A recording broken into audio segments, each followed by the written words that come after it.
যে দেশে গণমাধ্যমের স্বাধীনতা নিশ্চিত করা হয়েছে সেই দেশের গণতন্ত্র শক্তিশালী হয়েছে। আমরা দেখতে পেয়েছি বিগত 16-17 বছরের ইতিহাসে গণমাধ্যমের ভূমিকাও অনেক ক্ষেত্রে দলীয়করণকৃত ছিল, সেটা খুবই দুঃখজনক। আমাদের গণতান্ত্রিক ব্যবস্থাকে সুদৃঢ় করার জন্য গণমাধ্যমের ভূমিকা অত্যন্ত গুরুত্বপূর্ণ। বিএনপি আমরা 31 দফাতেই প্রতিশ্রুতি দিয়েছি এদেশের গণমাধ্যমের পূর্ণাঙ্গ স্বাধীনতা নিশ্চিত করব। আমাদের ইশতেহারেও সেই কথা বলা আছে।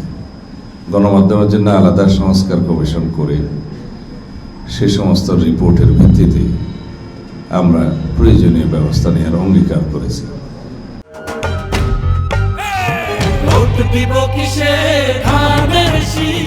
ইতিমধ্যে একটা গণমাধ্যম সংস্কার কমিশন গঠিত হয়েছিল অন্তর্বর্তীকালীন সরকারের সময়, তারাও রিপোর্ট দিয়েছে। সেই রিপোর্টগুলো আমরা পর্যালোচনা করব ইনশাআল্লাহ। যে দেশে গণমাধ্যমের স্বাধীনতা নিশ্চিত করা হয়েছে সেই দেশের গণতন্ত্র শক্তিশালী এবং গণতান্ত্রিক কাঠামো, গণতান্ত্রিক প্রতিষ্ঠানগুলো শক্তিশালী করার মধ্য দিয়েই গণতন্ত্রকে সত্যিকারভাবে শক্তিশালী করা যায়। পৃথিবী এখন ডিজিটালাইজড পৃথিবী। এই পৃথিবীর সমস্ত তথ্য আদান প্রদান মুহূর্তের মধ্যে সারা পৃথিবীতে ছড়িয়ে যায়।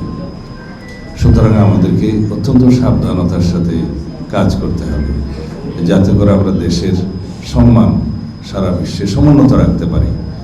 আমাদের গণতান্ত্রিক ব্যবস্থাকে সুদৃঢ় করার জন্য গণমাধ্যমের ভূমিকা অত্যন্ত গুরুত্বপূর্ণ। বাংলাদেশে তথ্য প্রবাহের এবং গণমাধ্যমের যে ব্যাপক একটা উন্মুক্ত পরিবেশ সৃষ্টি করা হয়েছিল সেটা 1991 সালের সরকারে থাকার সময় দেশনেত্রী বেগম খালেদা জিয়ার হাত ধরে হয়েছে। ইলেকট্রনিক মিডিয়ার দ্বার অবারিত হয়েছে, গণমাধ্যমের জন্য অবারিত সুযোগ সৃষ্টি করা হয়েছে।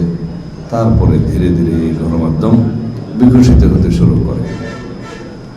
কিন্তু আমরা দেখতে পেয়েছি বিগত 16-17 বছরের ইতিহাসে গণমাধ্যমের ভূমিকাও অনেক ক্ষেত্রে দলীয়করণকৃত ছিল, সেটা খুবই দুঃখজনক।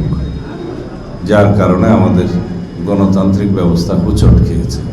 সুতরাং আপনাদেরকে লক্ষ্য রাখতে হবে যাতে গণমাধ্যমের ভূমিকাটা এরকম হয় যেন গণমাধ্যমের লক্ষ্য থাকে দেশের স্বাধীনতা সার্বভৌমত্বকে সুরক্ষিত রাখার, গণমাধ্যমের যেন লক্ষ্য থাকে যাতে দেশের গণতন্ত্রকে সুরক্ষা দেওয়ার।